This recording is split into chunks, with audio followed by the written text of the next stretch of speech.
बाबू भाई फूड की आज की वीडियो में आज आपने सिर्फ़ और सिर्फ दही में ये 4 और 5 चीज़ें मिक्स करनी है और इसी की मदद से हमने ऐसा आलू गोश्त का मज़ेदार सालन तैयार करना है कि आप उंगलियां चाटने पर मजबूर हो जाएंगे इंशाल्लाह ताला। ये इसमें हमने ना कोई प्याज का इस्तेमाल करना और ना ही टमाटर का इसके मसाले में इस्तेमाल करना है। तो वीडियो को स्टार्ट करने से पहले आपने मेरे चैनल को सब्सक्राइब कर लेना और बेल आइकन को ज़रूर प्रेस कर देना ताकि हर नई आने वाली वीडियो का नोटिफिकेशन आप तक बर वक्त पहुँच सके। तो चलें रेसिपी को स्टार्ट करते हैं।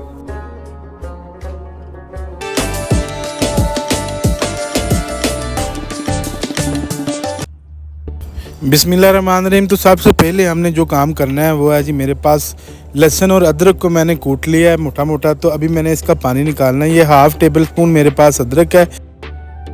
उसके बाद 1 टेबल स्पून मैंने इसमें लहसुन कुटा हुआ ऐड करना है। ये देख सकते हैं आपने, जो सिलवट्टा होता है, जो कूंडी डंडा पंजाबी में जिसे बोलते हैं, उसमें आपने इसको कूट लेना। तो 4 से 5 हरी मिर्चें भी आपने कूट लेनी है मोटी मोटी। तो ये चीज़ें तीनों मिक्स करनी है आपने और मिक्स करने के बाद इसमें मैंने पानी ऐड करना है। 1 कप मैंने इसके अंदर पानी का ऐड करना है। पानी इसके अंदर ऐड करने के बाद आपने इसको अच्छी तरह से मिक्स करना है। तकरीबन 4-5 मिनट लगा के आपने इसको हिलाते रहना ताकि इसके अंदर से जो इसका अर्क है वो निकल जाए। तो अभी मैंने इसको क्या करना है कि इसको छान लेना है, पानी अलहदा कर लेना और लहसुन और अदरक अलहदा कर लेना है। ये बर्तन आ गया मेरे पास, ये जाली आ गई इसके ऊपर, और ये जो मैंने मिक्स करके रखा हुआ है लहसुन और अदरक और हरी मिर्च का जो पेस्ट बना के मैंने रखा था वो इसके अंदर डाल के इसको ऊपर से आपने चम्मच की मदद से निचोड़ लेना है। जो उसका पानी है सारा निकाल लेना है। तो इसको आपने ज़ाया नहीं करना, पानी अलहदा रख लें।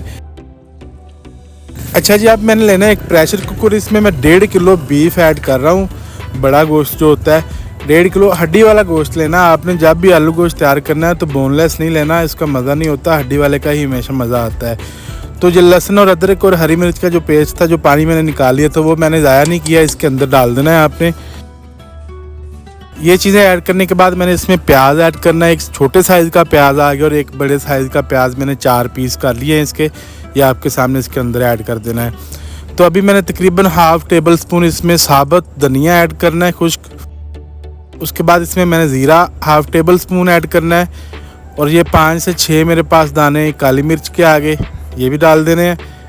4-5 दाने इसके अंदर लौंग के डाल देने हैं। उसके बाद थोड़ी सी दालचीनी है, ये 3-4 छोटे छोटे टुकड़े वो भी मैंने इसके अंदर ऐड कर दिए। उसके बाद आ गया मेरे पास ये 2 बड़े इलायची हैं और 3-4 छोटी इलायची हैं, वो भी मैंने इसके अंदर ऐड कर देनी है। बेसिक करना कि हमने क्या है, इसकी यखनी निकालनी है। तो पानी आपने एक्स्ट्रा डालना है। इसमें मैंने 4 गिलास पानी के यूज़ करने हैं। आप बेशक थोड़ा सा ज़्यादा ले लें, कोई मसला ही नहीं है, क्योंकि हमें शोरबा बनाना है हमने। तो पानी जितना ज़्यादा होगा उतना ही हमारे लिए अच्छा होगा। पानी ऐड करने के बाद मैंने इसको मिक्स करना है बड़े ही अच्छे तरीके से और बड़े तहम्मुल से इसको मिक्स करने के बाद आपने इसको 20 से 25 मिनट प्रेशर लगाना है। आपने अपने हिसाब से भी लगा लेना है, बहुत ज़्यादा नहीं इसको इसके अंदर पकाना। तकरीबन हमने 85% तक इसके अंदर पकाना। और बाद में क्या करना है, प्रेशर लगाने के बाद इसकी बोटियाँ अलहदा साफ़ निकाल लेनी है और जो यखनी होगी उसको छान लेना और उसको भी अलहदा निकाल लेना है। तो चलते हैं अभी प्रेशर लगाते हैं। अच्छा जी, इधर मैंने 300 ग्राम दही लिया था, तो इसमें मैंने हाफ़ टेबल स्पून हल्दी यानी कि टर्मेरिक पाउडर, उसके बाद 1 टेबल स्पून मैंने इसमें लाल मिर्च पाउडर का ऐड करना है। अब आ गया मेरे पास खुश्क धनिया पाउडर, हाफ़ टेबल स्पून ही मैंने ये डाल देना है। तो 1 टेबल स्पून फुल भर के आपने नमक का ऐड करना है। नमक डालने के बाद इसमें मैंने हाफ़ टेबल स्पून ज़ीरा ऐड कर देना है। बस ये 5 चीज़ें मैंने इसके अंदर ऐड करनी है, बाकी छठी चीज़ मैंने इसके अंदर कोई नहीं ऐड करनी। तो इसको आपने इतना ही प्यारा आपने मिक्स करना है कि इसका सारा दाना ख़त्म हो जाए। ये थोड़ी सी मैंने हरे धनिया की डंडियाँ ली हुई हैं, वो भी आपने इसी के अंदर ऐड कर देने हैं। इससे इंशाल्लाह ताला जब ये बुनाई होगी तो बड़ी ही खुशबू आएगी और बड़ा प्यारा टेस्ट आएगा इसके अंदर।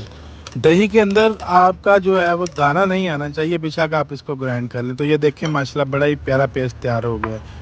अच्छा जी, ये देखें यखनी निकल आई थी, तो यखनी ही रह गई मेरे पास तकरीबन 2 गिलास। तो अभी मैंने इसके अंदर 2-2.5 गिलास इसके अंदर और पानी ऐड कर देना। आपको जितना शोरबा चाहिए आप उतना पानी ऐड कर लें। पतला शोरबा इंशाल्लाह बड़ा ही मज़ा करवाएगा आलू गोश्त में। इस जैसा आपने कभी भी रेसिपी नहीं खाई होगी, एक दफ़ा बना के आपने ज़रूर ट्राई करना है। तो ये जो बीफ की बोटियाँ हैं बिल्कुल साफ़ मैंने कर ली हैं और इनमें से निकाल लिए हैं। ये देख लें, कोई भी मसाला इसके ऊपर नहीं लगा हुआ। तो अभी हम इसको फाइनल करने जा रहे हैं। फ्लेम को करते हैं ऑन। अब मैंने एक देगची उसके ऊपर रख ली है, चूल्हे के ऊपर पतीली ले लें, जो मर्ज़ी बर्तन ले लें। इसके अंदर मैंने 1 कप से थोड़ा सा कम घी ऐड करना है। घी से जो इसकी खुशबू आएगी एक अलग रूमा होती है घी की, वो ऑयल के अंदर नहीं होती। तो इंशाल्लाह ताला बड़ा मज़ा आने वाला है इसके अंदर। तो घी ऐड करने के बाद जो मैंने दही के अंदर मसाले ऐड करके रखे हुए थे, अब मैंने वो घी जैसे ही गर्म हुआ उसके अंदर ऐड कर दिए हैं। तो अभी मैंने इसको बुनाई करनी है इस दही की।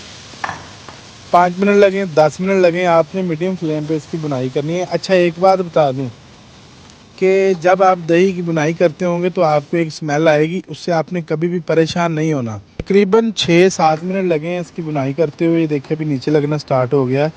तो अभी फुल ड्राई नहीं हुआ दही, अभी अभी भी इसके अंदर पानी मौजूद है। तो अभी मैंने क्या करना है, 1 किलो मोटे साइज़ के काटे हुए आलू इसके अंदर ऐड कर देने।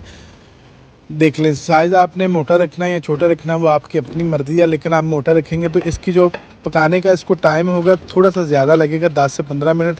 उससे इंशाल्लाह ताला बड़ा मज़ा आएगा आपको।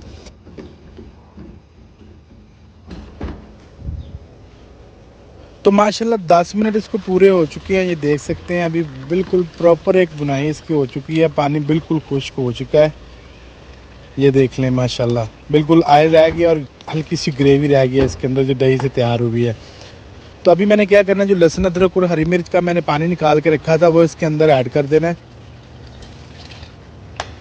ये चला गया। तो अब जो मैंने बीफ तैयार करके रखा हुआ है बॉयल करके, तो वो भी मैंने इसके अंदर 1.5 किलो बीफ है वो भी इसके अंदर ऐड कर देना है। पानी मैंने इसलिए इस पॉइंट पे डाला क्योंकि हमने ये जो गोश्त डाला है, बीफ डाला है, इसको भी हमने 10 मिनट के लिए अच्छी तरह से भूनना है। इससे थोड़ा सा हमें टाइम मिल जाएगा, इसकी बुनाई में जल्दी नीचे लगना स्टार्ट नहीं होगा। तो 10 मिनट इसकी अब हमने बुनाई करनी है।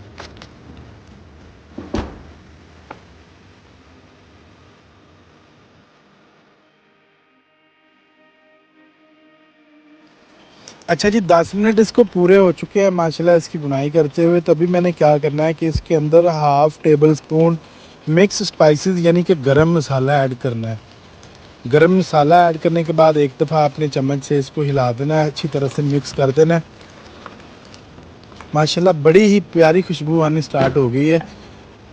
तो इंशाल्लाह ताला बड़ा मज़ा आएगा, आपने रेसिपी को ज़रूर ट्राई करना है।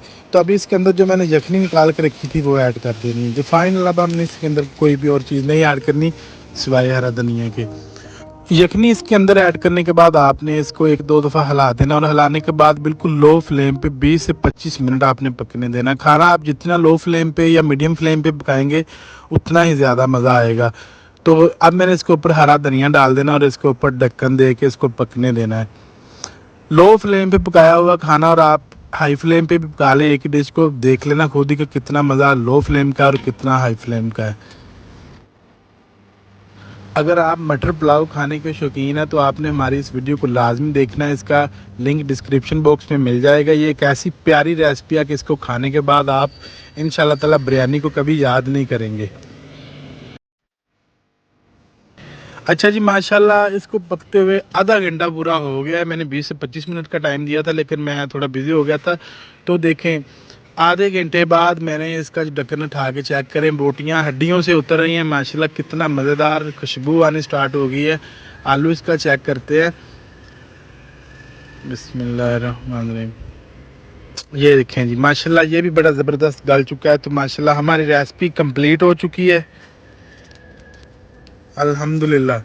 आपने इसको ट्राई ज़रूर करना है, अगर ये आपको अच्छा लगे तो आपने मेरे लिए दुआ भी ज़रूर करनी है। तो उम्मीद करता हूँ कि मेरी आज की रेसिपी आपको बहुत ज़्यादा पसंद आई होगी। अगर ये मेरी रेसिपी आपको पसंद आए तो आपने सबसे पहले मेरे लिए दुआ ज़रूर करनी है और फिर मेरे चैनल को सब्सक्राइब करना है और लाइक करना और इसको ज़्यादा से ज़्यादा आपने शेयर करना है। अच्छा अगर इसमें कोई भी आपको गलती कोताही नज़र आती है तो आपने मुझे ज़रूर बताना है कि इसमें कोई और चीज़ ऐड करने की गुंजाइश थी। कुछ मैं आपसे सीखूंगा और कुछ आप मुझसे सीखेंगे इंशाल्लाह।